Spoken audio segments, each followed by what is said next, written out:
ఈ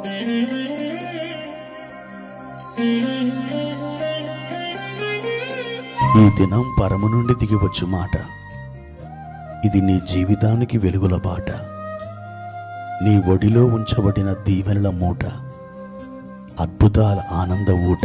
ఆగస్టు 13 సంవత్సరమంతా మీరు బైబిల్ చదివి ముగించడానికి ఈరోజు మీరు చదవలసిన లేఖన భాగము ఉదయం 86, 87, 88 కీర్తనలు, సాయంత్రం రోమాపత్రిక 13వ అధ్యాయము. ప్రభునందు నా ప్రియమైన దేవుని బిడ్డలారా, ఈ ఉదయకాల సమయంలో మీ అందరికీ నా ప్రశస్తమైన వందనాలు.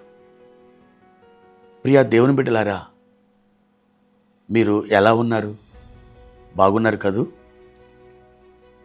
ఈ ఉదయం ప్రభు యొక్క సన్నిధిని మీరు అనుభవించారా? వేకువజామున నిద్ర నుండి మేలుకొని చురుకుగా లేడి వలె ఆయన సన్నిధికి వెళ్ళి మీరు ప్రభుని స్తుతించి పాటలు పాడి ఆరాధించి దేవుని వాక్యాన్ని చదువుకొని ప్రార్థనలో కొద్ది సమయం మీరు గడిపారా? మీ జీవితంలో క్రమం తప్పకుండా మీరు ఈ ఉదయకాల ధ్యానాన్ని లేదా ఆయన సన్నిధిని మీరు చేసినట్లయితే ఆ దినమంతా కూడా మీకు గొప్ప మేలు జరిగి తీరుతుంది. ఒక చెట్టుకి నీరెంత అవసరమో దేవుడు అంతకంటే మనకు ఎక్కువగా అవసరం. అవును దేవుని బిడ్డలారా, దేవుడు మనతో ఉన్నప్పుడు మనం సమస్తాన్ని జయించిన వారముగా మనం మారుచున్నాం. ఆయనే మీకు ఆలోచన చెబుతాడు. మీరు నడవవలసిన త్రోవను ఆయన మీకు బోధిస్తారు. కనుక మీరు రాత్రంతా చక్కగా నిద్రపోయి ప్రభువుని స్తుతించి, ప్రభువా రాత్రి నన్ను క్షేమంగా కాపాడి నన్ను సజీవునిగా నువ్వు నిలబెట్టావు, నీకు వందనాలన్నీ ఆయనకి కృతజ్ఞతాస్తుతులు చెల్లించి ఆ దినాన్ని మీరు ప్రారంభిస్తే మీకెంతో లాభం, మీకెంతో క్షేమం. ప్రియ దేవుని బిడ్డలారా, ఈ ఉదయం ప్రభు వారిచ్చిన ఒక మాటను మనం చూద్దాం. యెషయా గ్రంథం 43వ అధ్యాయము 19వ వచనం. ఇదిగో నేను ఒక నూతన క్రియ చేయుచున్నాను, ఇప్పుడే అది మొలుచును, మీరు దాన్ని ఆలోచింపరా? నేను అరణ్యములో త్రోవ కలుగజేయుచున్నాను, ఎడారిలో నదులు పారజేయుచున్నాను. దేవుడు మీ జీవితంలో ఒక నూతన క్రియ చేయడానికి ఆయన ఇష్టపడుతున్నారు.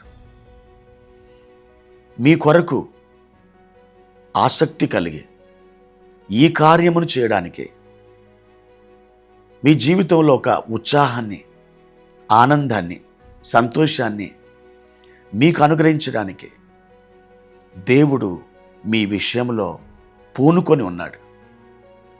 ఒక కార్యం ఈ దినమున మీ జీవితంలో చేయడానికి మీ వైపు ఆయన అడుగులు వేసి మీ దగ్గరికి వస్తూ ఉండగా మీరు ఆశతో, నిరీక్షణతో దేవుని వైపు మీరు చూడండి. ఆయన తట్టు మీరు కనిపెట్టండి. ప్రియ దేవుని బిడ్డ, దేవుడు చేయబోతున్న ఈ నూతన క్రియ నీ జీవితానికి ఒక స్వస్థతను తీసుకుని వస్తుంది. దేవుడు చేసే ఈ నూతన క్రియ నీ భారములను తొలగించేస్తుంది. దేవుడు చేసే ఈ నూతన క్రియ నీకు సమాధానమును తీసుకుని వస్తుంది. దేవుడు చేసే ఈ నూతన క్రియ నీ యొక్క ఒత్తిడి, అశాంతి, నీలో చెలరేగుతున్న అలజడులు ఇవన్నీ కూడా మీలో నుండి దూరం చేస్తాయి. దేవుని బిడ్డలారా, ఈ నూతన క్రియ నాకు చెయ్యి ప్రవ్వా అని మీరు అడిగినందు చేత ఆయన ఈ నూతన క్రియ చేయడం లేదు. ఆయనే మీ కొరకు ఈ నూతన క్రియ చేస్తానని వాగ్దానం చేసి ఈ రోజున మీతో మాట్లాడుతున్నాడు. అవును దేవుని బిడ్డ, దేవుని వాక్యములో వ్రాయబడింది, పాతవి గతిస్తాయి, సమస్తమును క్రొత్తవి అవుతాయి. అవును, నీ జీవితంలోని ప్రతి పాత సంగతి నీ నుండి దూరం కాబోతుంది. అవన్నీ గతించిపోబోతున్నాయి. దేవుడు క్రొత్త వాటిని మీ వద్దకు తీసుకొని రాబోతున్నాడు. ప్రకటన గ్రంథం 21:5 ఇదిగో సమస్తమును నూతనమైనవిగా చేయుచున్నాను అని ఒక స్వరం వినబడుతుంది. ప్రియ దేవుని బిడ్డ, ఈ వాగ్దానాలని మీరు గట్టిగా పట్టుకొని ఆయన సన్నిధిలో ఎదురు చూడండి, ప్రార్థించండి. నీ కలవరం, నీ కన్నీళ్ళు, నీ జీవితంలో చెలరేగుతున్న అలలు, మిమ్మల్ని ముంచివేయాలని చూస్తున్నటువంటి ప్రతి ఒక్క సాతాను సంబంధమైన వరదలు, ఇవన్నీ మీ నుండి దూరం కాబోతున్నాయి. ప్రియ దేవుని బిడ్డ, ఆశగొన్న ప్రాణంతో ఉత్సాహంగా ప్రభు సన్నిధిలో నువ్వు లేచి ఆయన్ని ఘనపరిచి మహిమపరిచి ఆయన స్తుతించు. మేలు చేయగలిగే దేవుని హస్తం నీతో కూడా ఉంది. నిశ్చయముగా నువ్వు మేలు పొందుతావు. ఆయన నిన్ను సమృద్ధి గల చోటికి తోడుకొని వెళ్తాడు. నీకున్న చీకటి వెలుగుమయముగా ఆయన మారుస్తాడు. అది చేయడానికే ఈ ఉదయకాలం ఈ మాటలు నీ వద్దకు దేవుడు తీసుకొని వస్తున్నాడు. మరెందుకు ఆలస్యం? ప్రభు సన్నిధిలో మోకాలు వేసి బిగ్గరగా పాట పాడి ఆయన స్తుతించి దేవుణ్ణి ఆరాధించు. ఈ దినమున ఒక శుభవచనం నీ చెవికి దేవుడు వినిపిస్తాడు. అట్టి రీతిగా దేవుడు నిన్ను ఆశీర్వదించునుగాక. ప్రార్థన. ప్రియమైన తండ్రి, మీ ఘనమైన నామమున కొందనాలు. మా దేవా, సమస్తమును నూతన పరిచే దేవుడు.